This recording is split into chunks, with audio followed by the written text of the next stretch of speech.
fill in the blanks, and then after what you understand, tell me, please. Okay.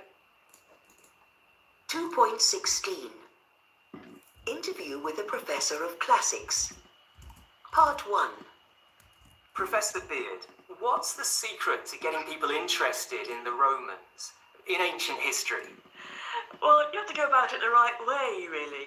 And I think that it's perhaps starting from rather arcane and difficult bits of literature isn't the right way. But, one thing that you see in Britain, is one thing that we know is that an awful lot of our culture and our geography and our place names and so on are actually formed by the Romans. You ask somebody, why do you think so many English place names end in Chester or Castor? Manchester, Doncaster. And they'll often say, I don't know. And then you say, that's because that bit Castor is from the Latin for military camp. And every place that ends Castor or Chester once had a Roman fort on it. And I've got a pretty 99% success record with getting people interested after that. Because suddenly it is a question not of these remote people who wrote some literature that you probably suspect would be boring. It's the people who formed the geography of our country and much of Europe. Why is London the capital of Britain? It's because the Romans made it so. What do you think we can learn from Roman history? In political terms, many of the issues and questions and dilemmas that we face now were faced by the Romans, and in many ways we're still thinking about and using their answers. One classic example of that is a famous incident in Roman history in 63 BC, where there's a terrorist plot in the city of Rome to assassinate the political leaders, to torch the city, and to take over. A revolution. And that plot is discovered by one of the most famous Romans of all, Marcus Tullius Cicero, the great orator and wit of Roman culture. And he discovers the plot, he lays it before the Senate, he then decides to execute the leading conspirators without trial, summary execution. And a couple of years later, he's exiled. Now, in many ways, that's the kind of problem we're still facing with modern responses to terrorism. How far should Homeland Security be more important than civil rights? What about those people in Guantanamo Bay without trial? Where does the boundary come between the safety of the state and the liberty of the citizen? Now, the Romans were debating that in the 60s BC, and in many ways we're debating it along the same terms, and in part we've learned from how they debated those rights and wrongs. So, what did you understand? That in ancient history, a lot of lecture and a lot of words, hard words, which not easy way to interest people. But if you will start from some history of the words which they have in the city, which can contain a Latin meaning, for example, it can help to interest other people's. It can help other people interested in these subjects, maybe we can say. Yes. And also she said that in Roman history, in modern life, we're facing the same situations in politics as it was in the past, in Roman times. Perfect. And also she said some example, but I didn't understand the whole meaning of this example. For example, why always names in the Great Britain mostly end with Chester? She said something about it. but I think I didn't understand the whole meaning. Previously, these areas were Roman forts. Roman areas, Roman Empire. Mm-hmm. So Chester comes from Mm-hmm. this part. Mm-hmm. Clear? Understood? Yes. Okay, can you come to section C and then fill in the blanks?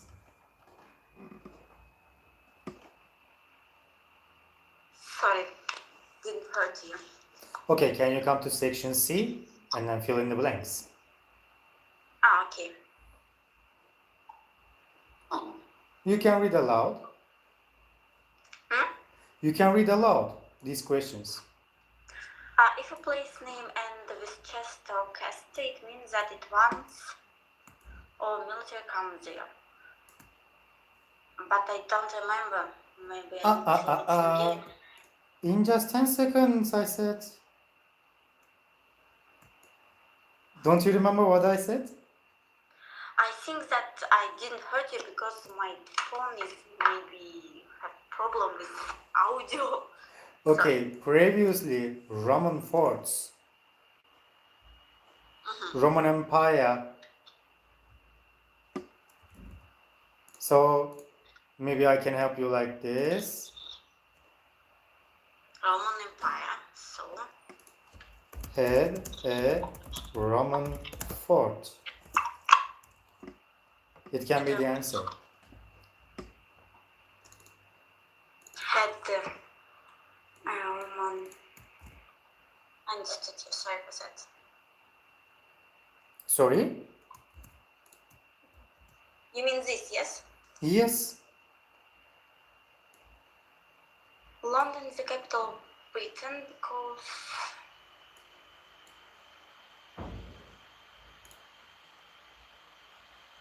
Because the Romans made it so. Romans itself. Made it so. Not itself, made it so. Mm-hmm. The Romans. Okay. Third, In 63 BC, there was a terrorist plot in Rome to assassinate. assassinate and take over.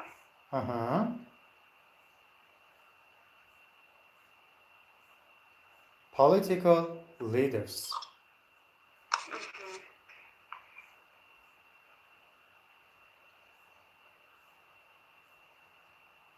When the side of Cicero discovered the plot, he decided to. Cicero. Cicero discovered the plot. He decided to, and then execute the leading conspiration without trial.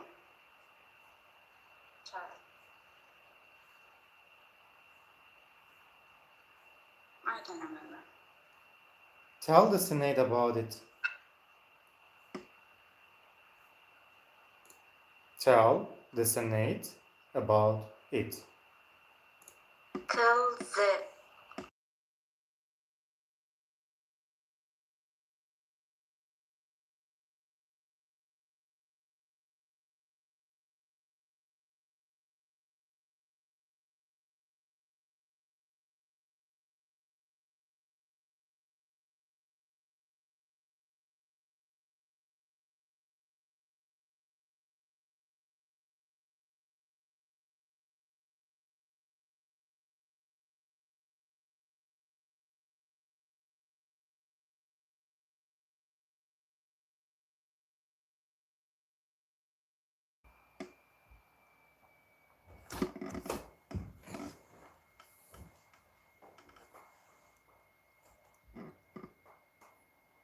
responses to modern day. Modern day with hyphen. With hyphen.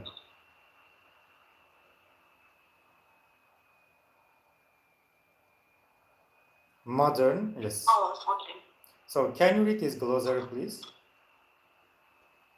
BC before Christ. These letters refer to the year before 1 AD.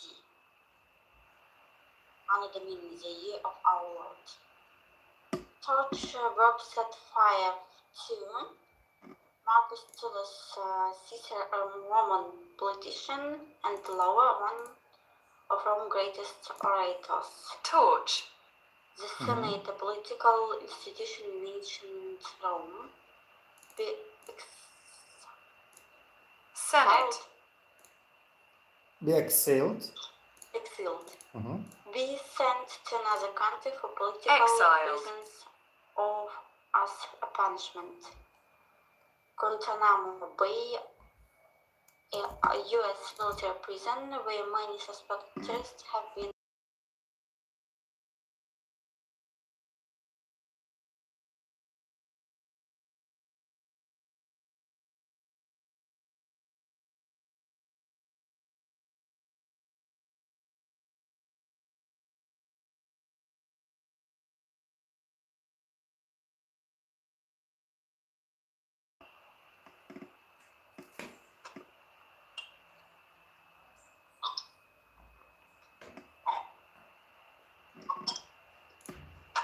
Two point 17.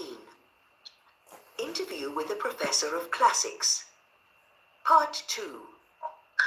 If you could go back in time, is there one particular historical period that you'd like to go back to? I think it'd be a terrible kind of punishment to be made to go back in history, particularly if you're a woman. There is not a single historical period in world history where women had halfway as decent a time as they do now. So deciding to go back there, that would be a self-inflicted punishment. I think I'd rather go in the future.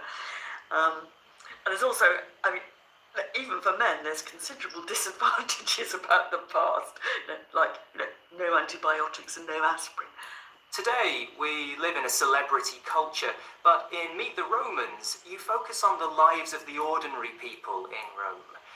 Was that a conscious decision to try to get people away from celebrity culture? I was rather pleased that people did actually find, the non-celebrity version of the Romans interesting. And in some ways, if it was a small antidote to modern celebrity culture, I'm extremely pleased. I think that wasn't quite what was driving me, though, because I think the celebrities of the ancient world are so remote from us in some ways. And one of the things that puts people off ancient history is that, the big narrative books, the history of the big men, never seem to answer all those questions that we all want to know about the ancient world, or any period in the past. Where did they go to the loo? And actually, I think people are often shortchanged about in terms of the providing an answer to questions which are really good ones. In the end, most women, don't know about men, most women, do really want to know what having a baby was like before the advent of modern obstetrics. That's a big question. It's not it's not simply because it's intimate and female doesn't mean it's a less important question than why Julius Caesar was assassinated. And actually, world history contains a lot more people like me and my family, and women and slaves, and people who, want to do many of the things that we want to do, but they can't clean their teeth because there's no such thing as an ancient toothbrush. Now, how does that feel? And I'm not saying in that, I guess, that those big blokish issues aren't important. The assassination of Julius Caesar, is an event in world history that has formed how we look at every other assassination since. When Kennedy's assassinated, we see that partly in relationship to that formative, defining bit of political assassination in Rome. But it's not the only way that Rome's important. Yeah.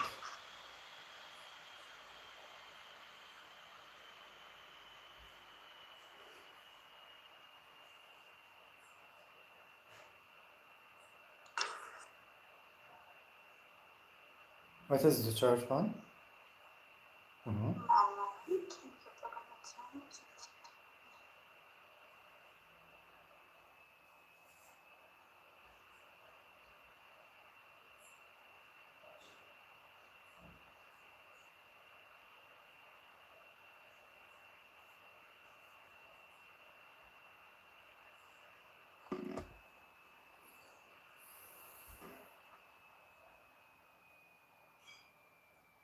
So, what did you understand from this podcast? Can you summarize it?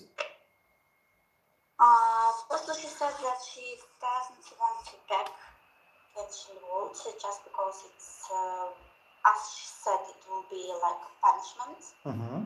And also because she is a woman and she thinks that in the past women had harder time, harder life than now. Mm-hmm. And also she said that we have a lot of questions to think in our life right now, like how to handle with babies. But also she said that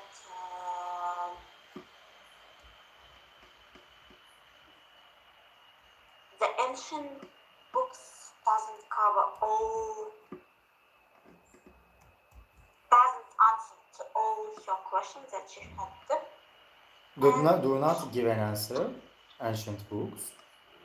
Yes, they didn't give Mhm. answer of your questions. And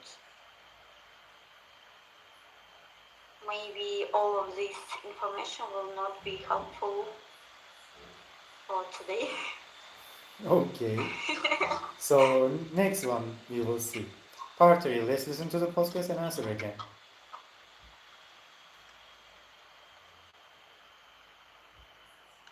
(2.18) Interview with a professor of classics. Part 3. As a historian, how important do you think it is that historical films should be accurate? I'm not sure quite how keen I am on accuracy above everything else. And the most important thing, if I was going to make a historical movie, I'd really want to get people interested. And I think that film and television program makers can be a bit sort of nerdish about accuracy. I remember a friend of mine once told me that he'd acted as an advisor from some Roman film. And the crew were always ringing up when they were on location, saying things like, "Now, what kind of dog should we have?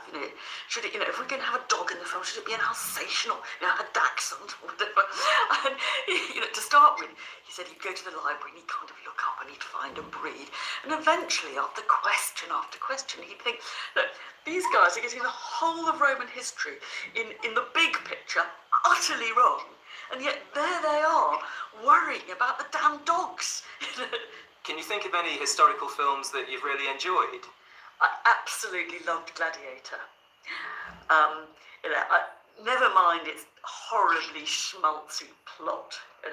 I thought in all kinds of ways it was just a wonderful, brilliant, and I don't know if it was accurate, but a justifiable recreation of ancient Rome. The beginning scenes of Gladiator, which show Roman combat, just in a sense punctured the kind of slightly sanitized version of legionaries standing with all their shields facing the enemy, all looking ever so kind of neat and tidy. I mean, it was messy and it was bloody and it was horrible, and it was such a different kind of image of Roman combat that I remember we set it in Cambridge as an exam question. How would students judge that kind of representation of Roman warfare? It's very interesting that there seem to be more and more historical films recently, and many have won Oscars. Is that because history has all the best stories? Yes, there's no such good story as a true story, and that's what history's got going for it. Actually, non-fiction in a kind of way is always a better yarn than fiction is. And I think it's, I feel very pleased because, I think, for one thing, it gets some of the best stories from history into the popular attention, popular consciousness. But I think also, it shows that you don't always have to be deadly serious about history.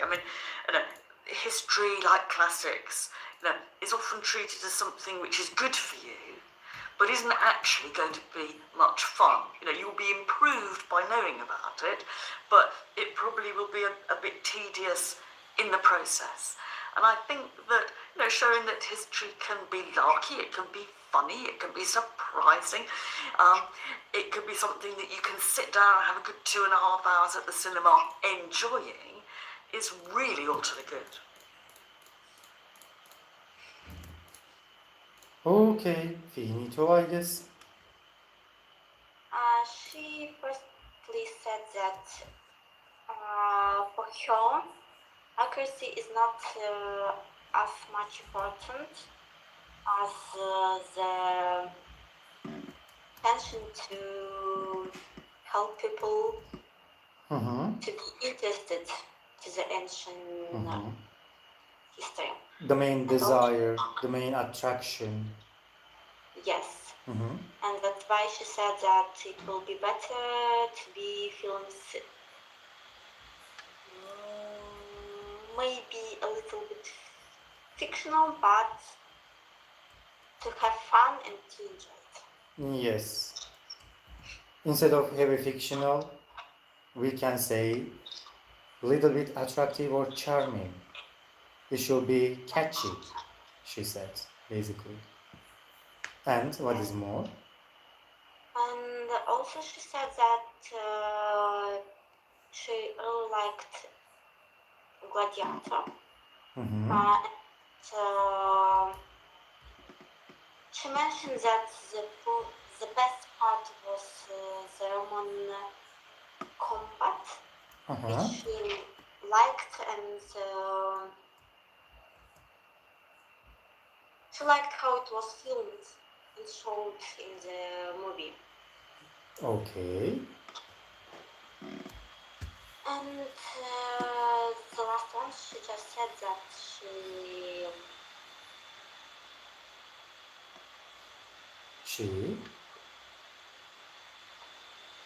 it's okay for her that we have a lot of historical films nowadays, and it will be better if people will not just sit and learn history, but also that they can watch it.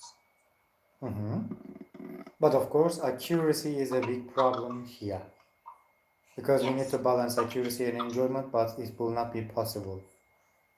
History never goes like this.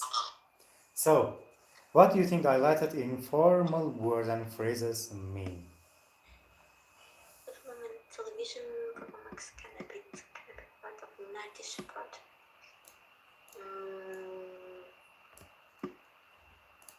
Not clear, maybe. No, obsessive. Hmm? Obsessive. Obsessive. Generally, if you are a hard worker or if you are into subjects, we call them nerds. For example, computer geeks, computer nerds. Who is wearing Harry Potter glasses and then sit in front of the classroom. Teacher, me, I know the answer. Nerds. Mm-hmm. If you're going to have it up in the film, should it be whatever, no matter which one? Mm-hmm. Look at this guy second in the hole around history. It's just like Yeah. some of the words which just help to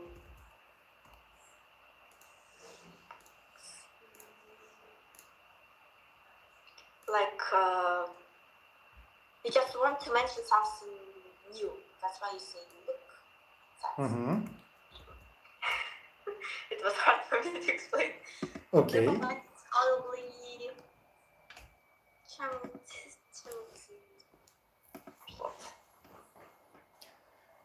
Schmaltzy. Sensitive. sensitive. Uh-huh. How it's pronounced? Schmaltzy. Schmaltzy. Mm-hmm. Schmal. Okay. So now such good story. Schmaltzy. Mm-hmm. Got going for it, trying to be, maybe. Something like that, as I said. History goes like this, history never goes like this. Got going for it is this. Mm-hmm. Mm-hmm. Non-fiction in kind of ways, you also put your own and fiction is.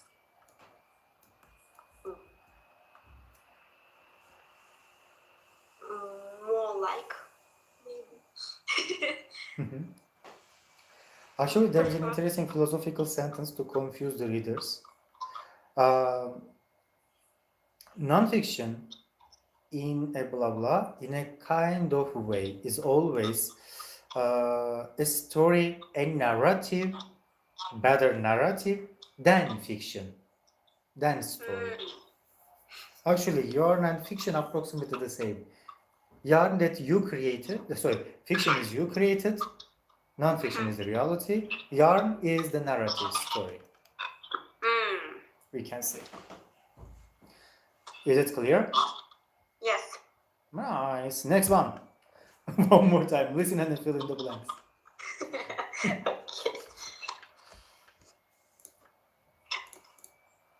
2.19. Interview with a professor of classics. Looking at language. 1. An awful lot of our culture and our geography and our place names and so on are actually formed by the Romans. 2. Well, one classic example of that is a famous incident in Roman history, 63 BC, where there's a terrorist plot in the city of Rome. 3. Now, in many ways, that's the kind of problem we're still facing. 4. I mean, how far should homeland security be more important than civil rights? 5. And in part, we've learned from how they debated those rights and wrongs. 6. If it was a small antidote to modern celebrity culture, I'm extremely pleased. 7. Look, these guys are getting the whole of Roman history in the big picture utterly wrong. 8. But I think also, it shows that you don't always have to be deadly serious about history.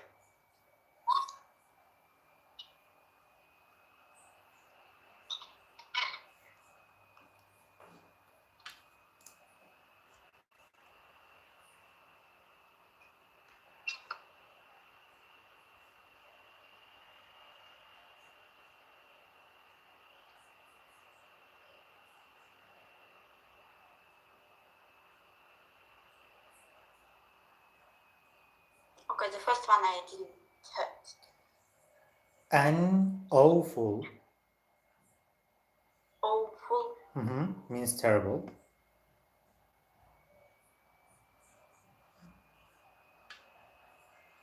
AWFUL. Thank you. So is it clear? Do you have questions about it? No? Yes, it's good. Okay. So again listening. So listen to these 5 people and then fill in the blanks. Tell me in the end what you understand. Okay. DHEHRAR. 2.20. 1. Daisy.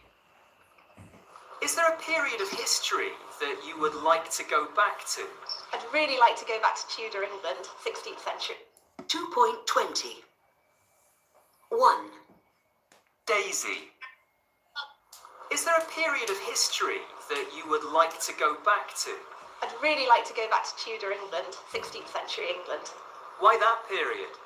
Well, I'm doing a PhD in the music of that period, and I just think it's such a fascinating time because there was so much change happening in the way people lived their lives, their religion, the way the politics of the country was working. It must have been a really exciting time to live. Is there a person from history that you admire or find especially fascinating? There was a lady called Bess of Hardwick who owned a lot of property in Derbyshire. She was a real social climber. She lived through Henry VIII, Edward VI, Mary I, and Elizabeth I, and into a bit of James I as well.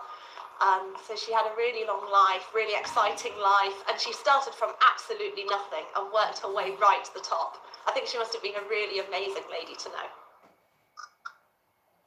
2. Heather. Is there a period of history that you would like to go back to?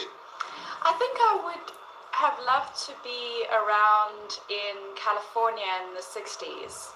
I think it sounds like it was a really exciting time. I think there was a lot of frightening things happening in Vietnam, but people were excited and excited about the potential, I think, of something new and really exploring their freedom, I guess. Is there a person from history that you admire or find especially fascinating? I think I most admire Nelson Mandela. I'm South African, so he's the first person that comes to mind. I think he was an incredible person and an amazing leader. So, I would have loved to have met him. 3. Harry. Is there a period of history that you'd like to go back to? That's a weird one. I don't know. History was pretty brutal. Life was really quite hard. There are some aspects of it that I'd like, where time was slower, life was defined by the seasons and daylight, and you didn't have the same sort of pressures as you do now. So I'd like aspects of it, but I'm not sure I'd really like to go back to the actual way of life.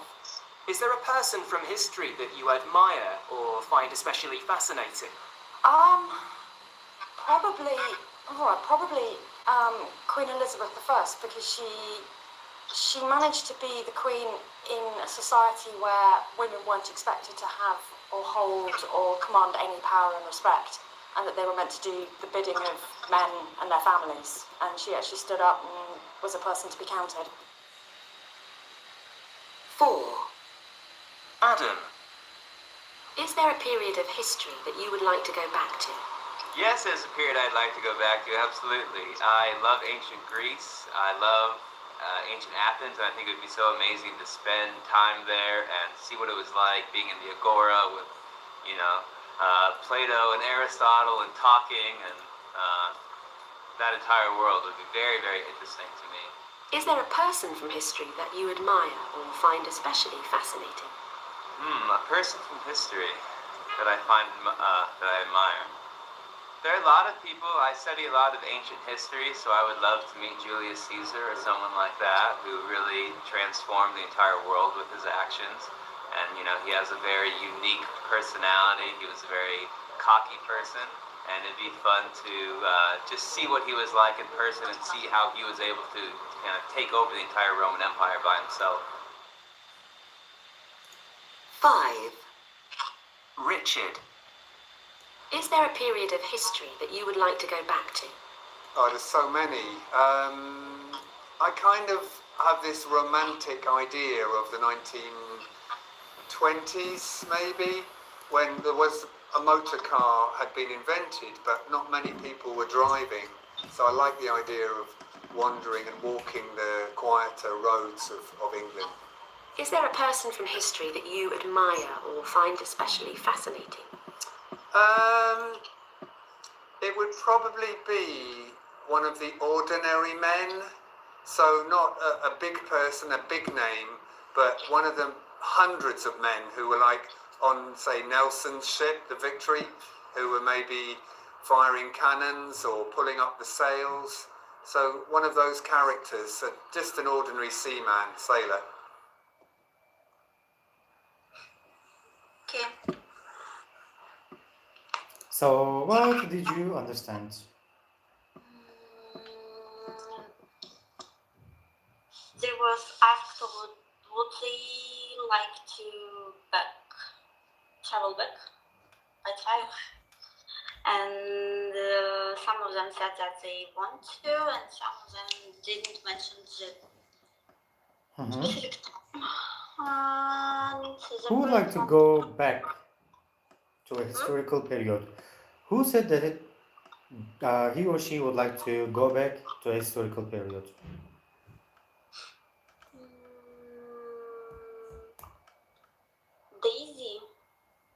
Daisy, Tudor England. Said that she's studying and she's writing her PhD, and that's why she wants to, I think so, by her own eyes what happened and write it Yes. down. And others? I think all of them said that they want to go back to, except Harry. Okay, what Harry said? She said that she likes the time which we live in right now. Quiet place without any wars. Brutal. Problems. She says your story was brutal, like only aspects. Yes. And That's then, why she doesn't like to go back to. where would Hida wanna go? Where would Hida wanna go?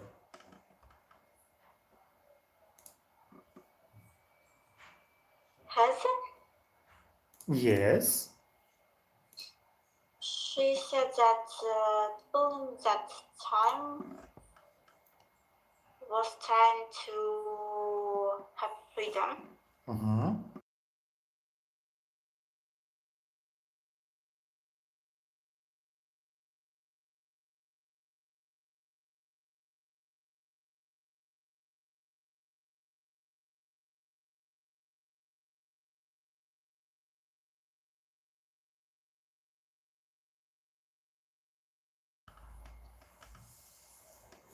Heather would like to go back in 16th California. Daisy said Tudor England. And Adam?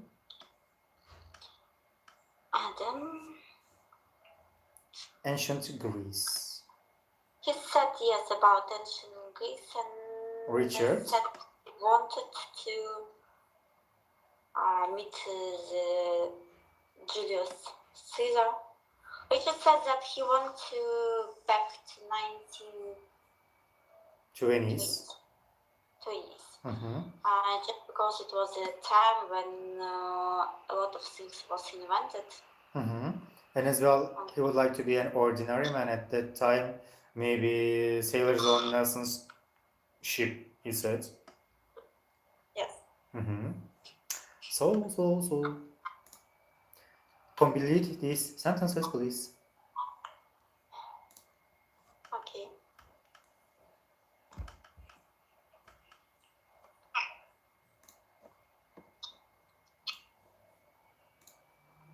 .21. 1. She was a real...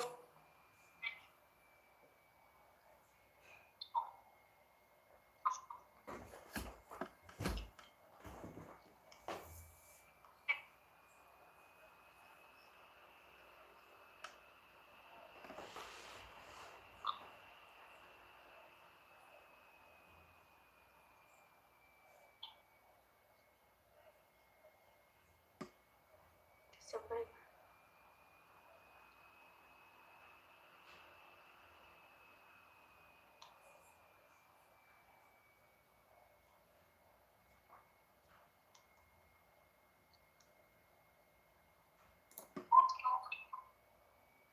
Be around, not in. Be around just. Mhm. Be. He was a very cocky person. How it's written? C-O-C-K-Y. T-O-C-K-Y. Mhm. Okay.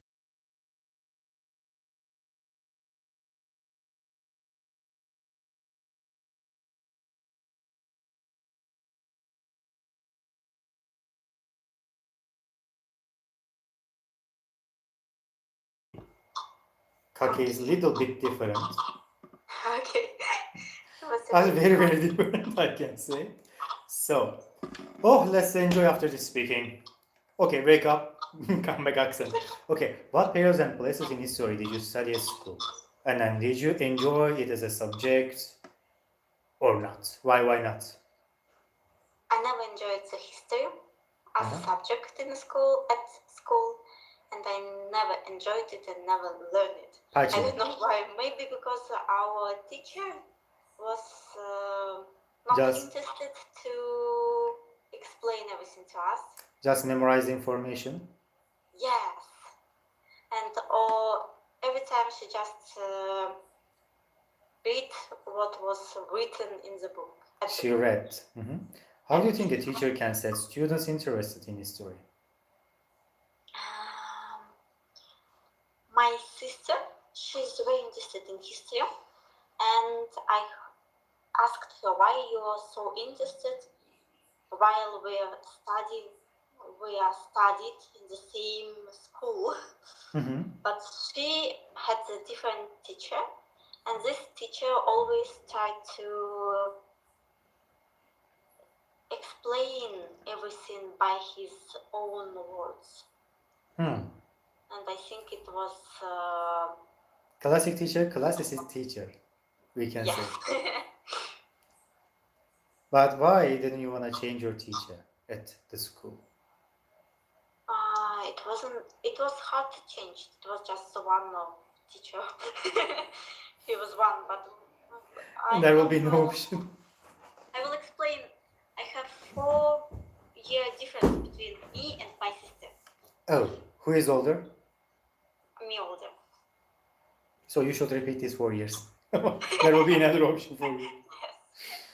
So, or she can record all the lessons so you can watch them.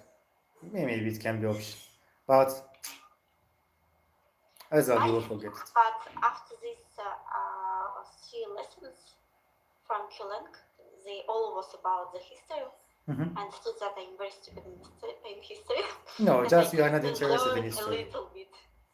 For example, when you come to the business English, I will start to talk a lot because it's my business. For example, I'm not interested in history, interestingly. So because I like travel and learn, not read. It doesn't work. So do you think you have learned more about history from school or from books and films?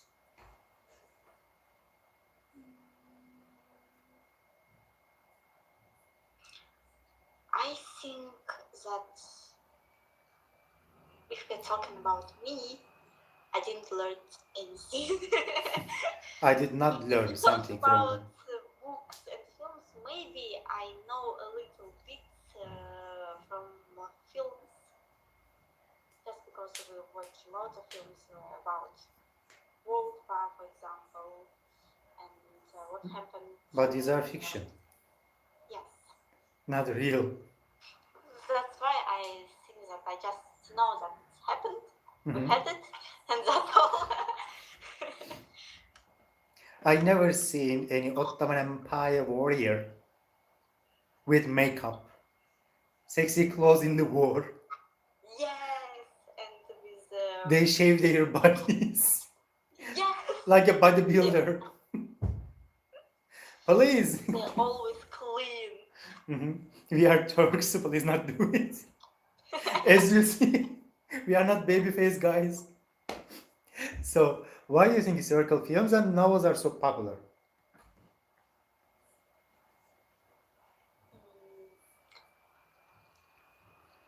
I don't know, maybe some people interested, but I like more fantasy.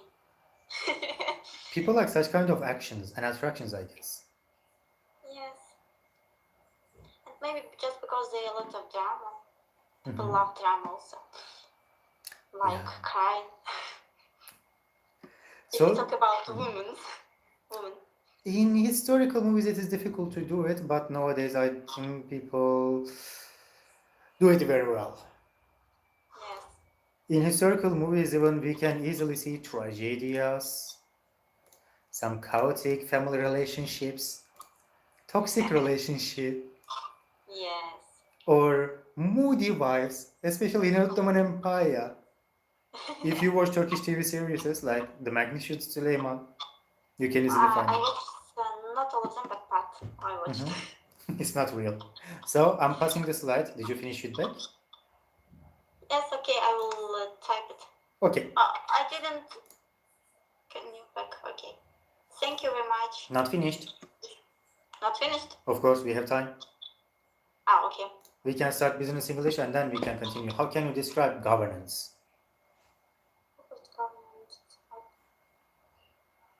How can you describe it? Now it's my turn instead of listening. Let's go.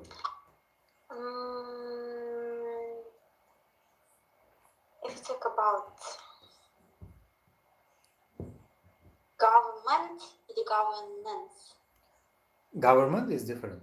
Governance is different. So I think I didn't know what governance means.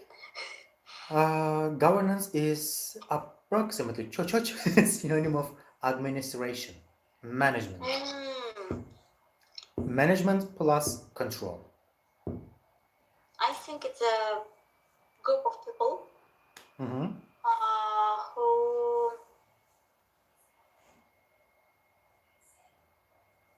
have a lot of social skills Mm-hmm. and big networking skills, Mm-hmm.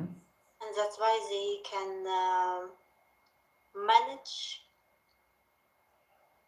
and solve corporate problems easily Mm-hmm. than But others. the most interesting part is, governance, especially as you see, for public companies mostly, not for governmental institutions. For actually, government includes or consists of some sections: monitor, control, observe, detect, punishment, regulatory function, and then one more, inspection. Okay. So they are using the organs and actual powers of the government. Because all of them are the power controls or power tools of the government. So because of it, we call them governance. So the other parts will be your homework. It goes like this. So not sleep on it. Please do your homework. Till here, do you have questions? I have no questions. Okay, so I think I need to run to another classroom. Thank you for today. Take care of yourself. See you in the next lesson. Namaste. Bye bye for now. Thank you very much. Goodbye. Goodbye.